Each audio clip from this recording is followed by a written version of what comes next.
Hello, Seiiti Arata. Think about every paycheck you have received in your life. Think about the salary, the raises, the overtime, the bonuses, all that freelance work, the extra income, all of it.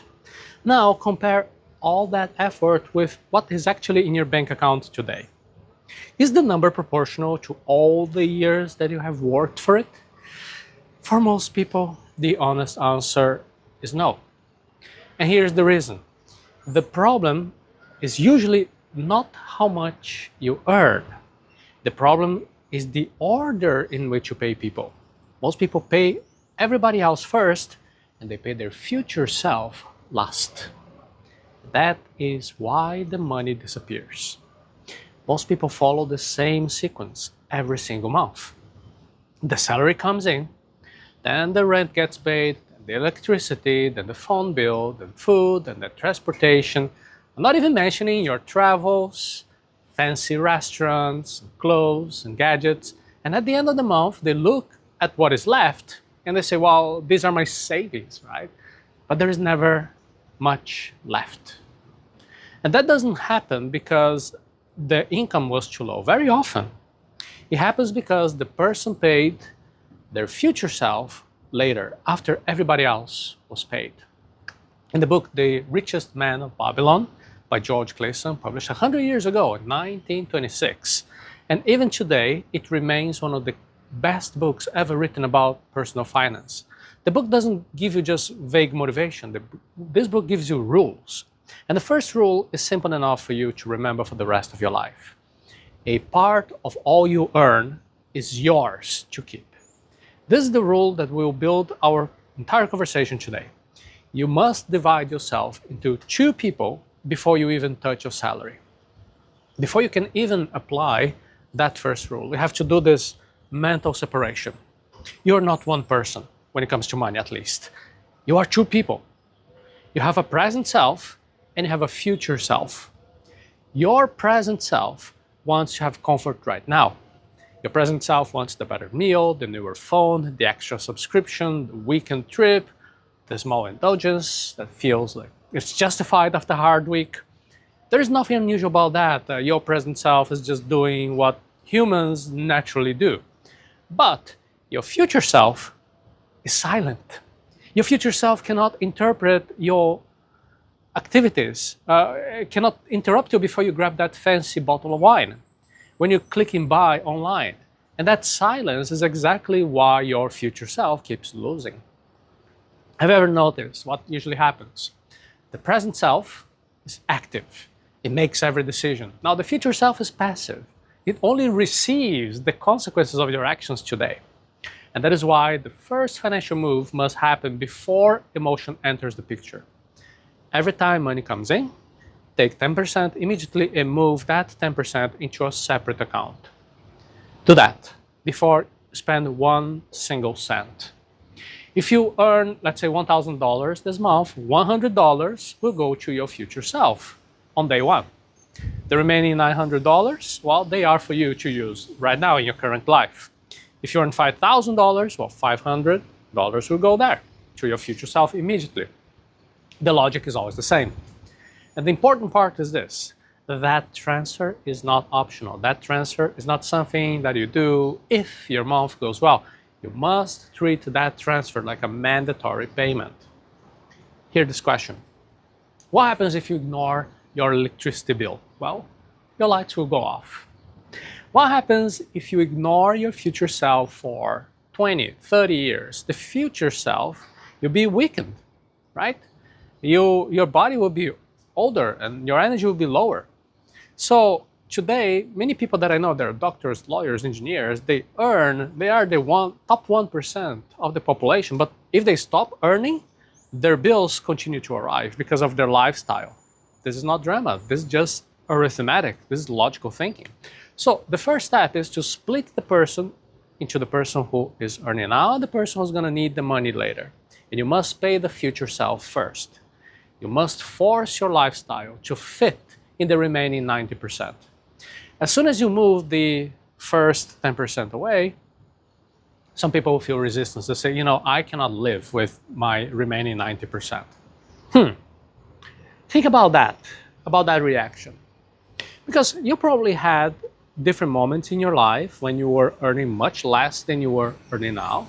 And during those periods, were you still be able to eat, to sleep somewhere? Was you surviving? Yes. You were able to adapt at that point, so you can adapt one more time. So what is the real issue here? The real issue is that most people do not separate what are the needs and what are the wants. Modern marketing destroys very hard this type of distinction. Companies are spending enormous amounts of money to make everything that is comfortable feel essential. And after enough repetition, you really start to believe that is a real need. But a feeling is not a category. Basic food, that is a need. Shelter is a need. Water is a need. Basic transportation so you can continue working often is a need. But many other things that only feel urgent because our environment has been training us to believe that. So here's a very useful exercise. Take a look at your past week of expenses and divide them into two groups. In the first group, you put the things that would create real suffering if you would remove them immediately. In the second group, you put the things that, you would miss a few days, but it's going to be okay. You can live without them. In that second group, that's where your financial future is being quietly eaten. Let me make this very clear. The goal is not to remove every pleasure of your life. That's not the point. The goal is to put pressure in the right position. First, you must pay your future self. And then you can enjoy your present self with whatever remains. That sequence is what separates people who are slowly building wealth from people who keep earning a lot of money, but somehow they're still broke. You must invest the saved money because saving alone is not enough. Let's go one step deeper now. The saved money must start working. When you invest money in the right category, the right way, it can generate returns. And those returns can generate additional returns. And later, those additional returns can generate even more additional returns. That process is called compounding interest. That's right. What does that mean for you in your normal life? It means that part of your future income can arrive from capital that you already built, not just from your active hours that you're personally working. And that changes everything, especially over long periods of time. In the beginning, I know people often obsess about finding what is the best return, the best yield. But for somebody who's just building the base, the monthly contribution, this matters much, much more than tiny differences of percentage. The most important early behavior you need is consistency. For example, imagine someone investing every month for decades instead of just waiting for the future, for the perfect moment. Just the habit of feeding that system month after month, this matters enormously. The power comes from repetition, from time, from patience. And you must increase your income and send the entire increase to your investments. Probably there was a moment in your life when you thought, 10% of my income, that's too little, too small. This is going to take me forever. Well, in the early stage, the monthly amount, it does matter a lot. So if your current income is low, well, the total investment you can do is low. But then, after working hard, you're going to be able to increase your monthly income. And here's the trap. The moment your income rises, your lifestyle often rises together. Have you seen this happen?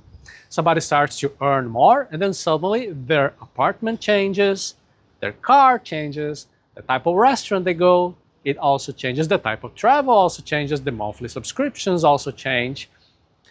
On paper, that person is making progress, but in reality, the person basically just increased their lifestyle.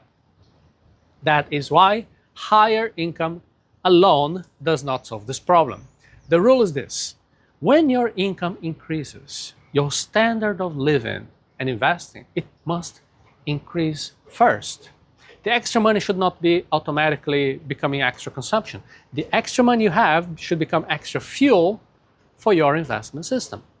This behavior is what people call resisting lifestyle inflation. And this behavior is one of the clearest dividing lines between people who look richer and people who actually are getting richer. The goal is not only to earn more. The goal is to make this gap between income and lifestyle grow wider over time. That gap is what builds freedom. And you must stop assuming that someone else will fund your old age. Now we arrive at some quite uncomfortable point because, well, anyway, it is very necessary. Many people still live as if the government retirement system will eventually solve their problem. They assume that after decades of work, some external system will carry the weight of old age. And that assumption is so dangerous. Take a look around. In many countries, retirement systems were designed for a demographic structure that no longer exists. There should be a large base of young workers supporting a smaller retired population. In many places, that balance has changed. It's different now. People have longer lives, birth rates are falling, the pressure on retirement systems is so much heavier. And what usually follows? Government looks for different ways to keep their promises alive. Sometimes that means more debt. Sometimes that means creating more currency, expanding the monetary base. Sometimes that means reducing the real value of what people really receive over time. And that method is different, but the pressure is real. So, what is the practical consequence for you? The practical consequence is very simple. Even if some retirement payment still exists somehow in the future, you do not control the purchasing power of that money. You don't control the political incentives around it. You don't control how far that money will actually go when you need it. So, building your entire future around that expectation of retirement, that is a very weak plan. The intelligence response is not panic. The intelligence response is just having responsibility. You must build your own fund in parallel. You have to build your own assets. Study what hard money is. Study the problems of fiat money. That these government supports, they might still exist, but they will be just a secondary later. You need a different foundation, and that is why the order matters so much. You have to pay yourself first. Learn to live below your means when it comes to investments. You have to do it consistently. Increase your income. And when your income increases, you have to put that money for your future self. For you to be able to have a structured overview, understand the principles from The Richest Man in Babylon, I made for you a full summary of that book, and you can access in arata.se/Babylon. The summary will help you to review the rules and to apply them more clearly in your life. So, remember this.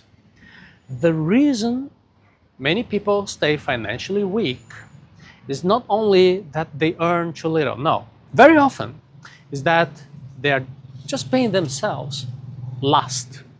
You can learn a lot. You can still stay poor if your financial order is wrong. But if the order is right, even a modest income starts to build strength for you in the future. So I invite you again, if you want the full summary of The Richest Man in Babylon, you can go to the link arata.se/Babylon, and you can study the principles in more detail. Then you can choose the first paycheck where your future self gets paid before everybody else.